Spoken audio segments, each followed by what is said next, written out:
ஸ்ரீபெரும்புதூர் அதிமுக வேட்பாளராக அறிவிக்கப்பட்ட கே. பழனி கழக நிர்வாகிகளை சந்தித்த போது பொதுமக்கள், கழக நிர்வாகிகள் என பலர் கலந்து கொண்டு பெண்கள் ஆரத்தி எடுத்தும், பொதுமக்கள் சால்வைகள் அணிவித்தும் சிறந்த வரவேற்பளித்தனர்.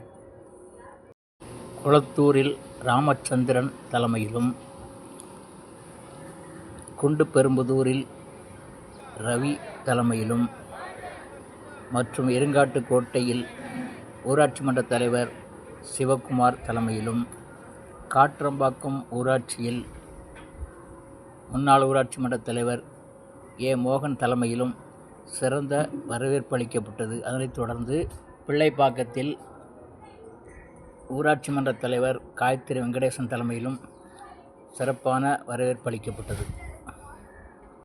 இதில் ஸ்ரீபெரும்புதூர் கழக நிர்வாகிகள் பூந்தூர் செந்தில்ராஜன், எறையூர் முனுசாமி, பாஜக தொகுதி பொறுப்பாளர் செல்வமணி ஆகியோர் உடனிருந்தனர்.